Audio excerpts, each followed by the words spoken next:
qabuun hordoftoota keenya nageenyi keenya bakka jirtanitti sanaa qabu jechaa odeeffannoo wayitaawwan 2023 qindeeffannee isinitti himna. Dursa oduu ijoo. Woboon zoonii bahaa haga daangaa Somaaleetti babal'achuun dhaga'ame. Jeneraal Baacaa Dabalee kitaaba barreessee jedhe. Saamamuun qarshii biliyoona 2 lubbuu namaa galaafate. Iccitiin raayyaa miidiyaa fi durgoo saaxilame. Warri toora YouTube chaanalii kanaaf haaraa taatan subscribe, like, share gochuudhaan nu cinaa dhaabadhaa jechaan gara bal'ina oduutti sin dabarsa. Woboon baha Oromiyaa keessatti jabaachuu Bilxiginnaan amane. Bilxiginnaan ibsa baaseen waraanni bilisummaa Oromoo caasaa isaa hanga daangaa Somaaleetti diriirfachuu irra gaheera jedhe. Impaayera Itoophiyaa keessatti erga Bilxiginnaan aangootti dhufee bifa addaan waraanni kan hammaate yoo ta'u lakkoofsi hidhattootaas hedduu dabaleera. Kana dura Bilxiginnaan ibsa irra deddeebiidhaan kennaa tureen woboo akka balleessee fi qondaalota isaanii qofa harkaan akka qabu dhaadachaa turus dubbiin sun soba ta'uun amma waraanichi baha impaayereetti naannolee 3 fi bulchiinsa magaalaa tokko keessa socho'aa akka jiru ifoomseera. Bilxiginnaan baha Oromiyaatti woboo wajjin lolatti akka jiru kan ibsa yoo ta'u Dirree Dhawaa, Godina Harargee Bahaa fi naannolee Sumaalee Godina Shinileetti lolli kun geggeeffamuu eere. Xiinxalaan siyaasaa Jawaar Mohaammed maxxansa raayyaa ittisa biyyaa fuula miidiyaa hawaasaa isaa irratti qooduun yeroo darbe woboon yaalii yeroo dheeraa booddee Harargee keessatti of ijaaraa fi socho'aa jiraachuu himnaan faarsee bulaan soba jedhanii amma garuu raayyaan ittisaayyuu mirkaneesseeraa jedhe. Baacaa Dabalee kitaaba barreessee jedhe. Booji'amtummaatii haga jeneraalummaatti muuxannoo garaagaraa kan qabu Jeneraal Baacaa Dabalee kitaaba ogummaa waraana riphee lolaa fi Booji'amtummaatii haga jeneraalummaatti muuxannoo garaagaraa kan qabu Jeneraal Baacaa Dabalee kitaaba ogummaa waraana riphee lolaa fi fara riphee lolaa jedhu barreessuun eebbisiisuuf qophiitti jiraachuu eere.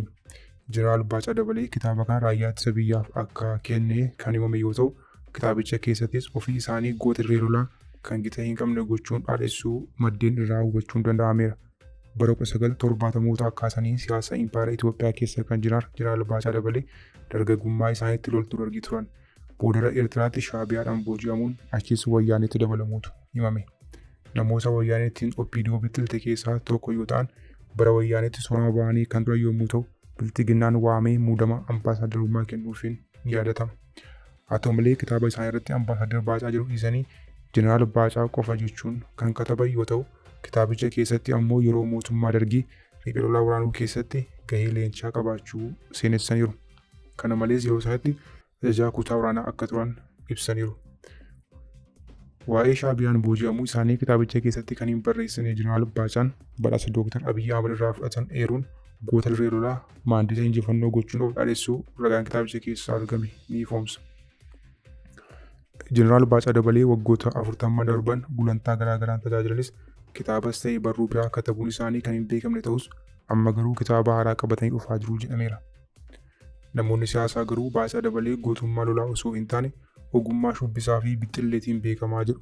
Obbo Abbaaduulaa Gammadaa ammoo Baacaan bassoo yeroo rukutu bishaan itti baay'ifnaan maqaa isaa Baacaa jenneeni malee maqaan isaa ganamaa isa miti jechuun Artist TV irratti dubbachuun ni yaadatama. Saamamuun qarshii biliyoona 2 lubbuu namaa galaafate. Qondaalonni PP daandii baaburaa Itoo Jibuutii qircachuun madda maallaqaa taasifachuu irratti wal dhabuu fi sababa kanaa balaa mudaseen lubbuun namoota 15 ol darbuun gabaafameera. Balaan kunis kan qaqqabe baaburichi waggaa dheeraaf kan tajaajila kennaa turee fi dulloomaa ta'uudhaan akka ta'e himameera. Maallaqni gara biliyoona 2 ol ta'us saamamuu odeessni qaqqabe ni addeessa. Daandiin durii Itoo Jibuutii kun waggoota 20 dura akka tajaajila dhaabu taasifamus waggaa 2 dura xalayaa ministeerri maallaqaa Ahmad Shidee barreesseen akka eegalu taasifameera jedhu. Daandichi malaammaltummaaf kan saaxilamee fi qondaalota Bilxiginnaa 2 gidduutti kan qircame ta'uutu himame. Haala kanaan pirezidaantiin naannoo Somaalee Mustafii Mohaammed daandii baaburaa mi'eessuudhaan haga Dirree Dhawaatti jiru yoo fudhatu kantiibaan magaalaa Dirree Dhawaa Obbo Kadir Juwaar ammoo daandii baaburaa Dawaallee haga Dirree Dhawaa jiru dhuunfachuutu himame.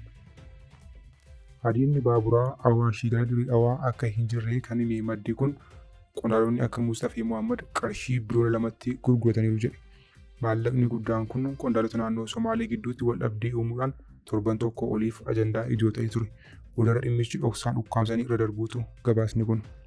Boodara dhimmicha dhoksaan ukkaamsanii irra darbuu gabaasni kun ni agarsiisa. Daandiin baaburaa Dawwaallee haga Dirree obbo Kadir Jawaariin akka hojjetu eeyyamuun torbanitti qarshii 100,000 lakkaa'aman irraa argachaa jiru jedhame. Iccitiin raayyaa miidiyaa fi dorgoo saaxilame. Bososee kufuuf kan jiru Bilxiginnaan dargaggoota humnaan dirquun dorgoon sinii kenna jedhee akkaawuntii feesbuukii akka balatan gochaa jira jedhame. Haala kanaan godina Jimmaa aanaa Botortollaayii keessatti guyyaa har'aa kana dargaggoonni suuraa irratti argitan kunneen dirqiidhaan kaan ammoo sossobbiidhaan walitti qabamuun akkaawuntii feesbuukii banachaa oolaniiru. Kaabinee fi kaadiree hundi akkaawuntii 5 ol banatanii sirna kufaa jiru Bilxiginnaa faarsuuf ajajni gubbaadhaa kennamuu gabaasni arganne ni mirkaneessa.